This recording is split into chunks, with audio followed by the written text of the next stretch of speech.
बिहार जीतने के बाद प्रधानमंत्री मोदी और अमित शाह के लिए बंगाल सबसे अहम राज्य है, जहां बीजेपी ने पहले कभी सरकार नहीं बनाई। लिहाजा बीजेपी पूरी ताकत से बंगाल की खाड़ी में टीएमसी के तूफान को रोकने की कोशिश करेगी। बिहार में जबरदस्त जीत के बाद बीजेपी कार्यकर्ताओं का जोश बुलंदी पर है।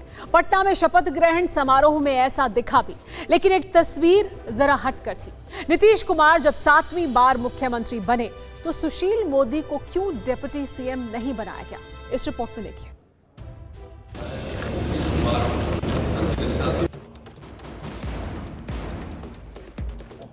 सुशील कुमार मोदी जी शपथ ग्रहण समारोह में शामिल हुए थे। मोदी जी, पहली बार है जब आप उप मुख्यमंत्री नहीं होंगे नीतीश कुमार के बगल में।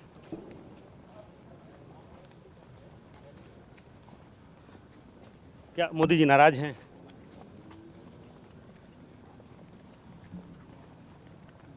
सर, मेरा सवाल है कि आप उप मुख्यमंत्री नहीं हैं, दो चेहरे हैं जो अब नए चेहरे हैं जो उप मुख्यमंत्री बने हैं। नीतीश कुमार जी कंफर्टेबल रहेंगे आपके बगैर? मोदी जी, नीतीश कुमार जी कंफर्टेबल होंगे इस सरकार में आपके बगैर? सवाल पूछा। सुशील कुमार मोदी जी शपथ ग्रहण समारोह में शामिल हुए थे। मोदी जी, पहली बार है जब आप उप मुख्यमंत्री नहीं होंगे नीतीश कुमार के बगल में।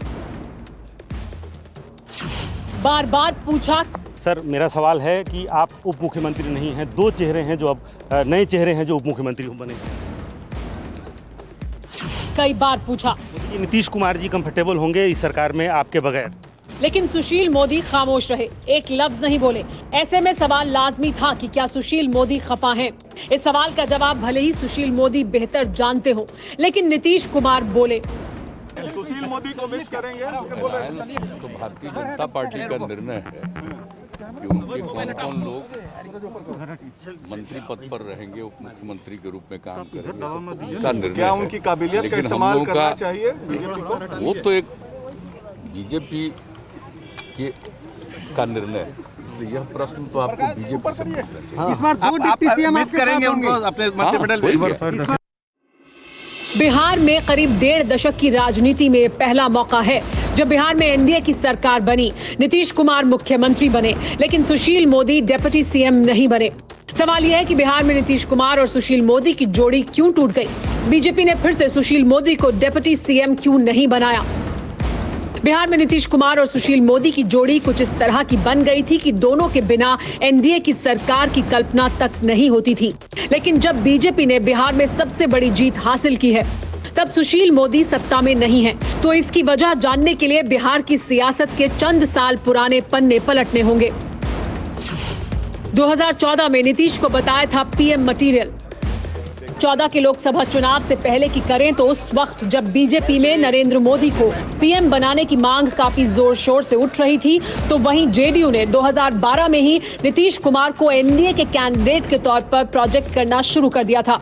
इस आग में घी डालने का काम किया था 2012 में ही सुशील मोदी के एक इंटरव्यू ने, जिसमें उन्होंने नीतीश कुमार को पीएम मटीरियल बता दिया था। 2018 का अर्जित शाश्वत कांड। मार्च 2018 में भागलपुर में भड़की हिंसा के दौरान भी सुशील मोदी के एक्शन से बीजेपी बहुत आहत हुई। हिंसा में अर्जित शाश्वत का नाम जुड़ा।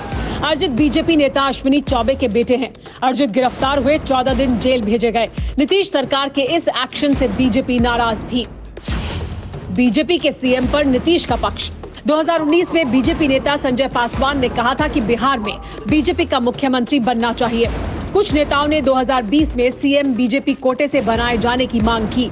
आरोप है कि सुशील मोदी यहां भी नीतीश के पक्ष में डट गए। उन्होंने ट्वीट किया था कि नीतीश कुमार बिहार में एनडीए के कैप्टन हैं और 2020 में अगले विधानसभा चुनाव के दौरान भी कैप्टन रहेंगे।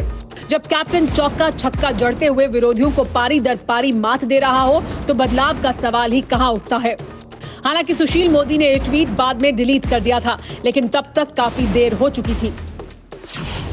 2020 में बीजेपी बिग ब्रदर। करीब 2 दशक तक जेडीयू के साए में रही बीजेपी अब बिहार में बड़े भाई की भूमिका में है। बीजेपी ने 2 डिप्टी सीएम बनाकर साफ कर दिया है कि अब सरकार में दखल बढ़ेगा।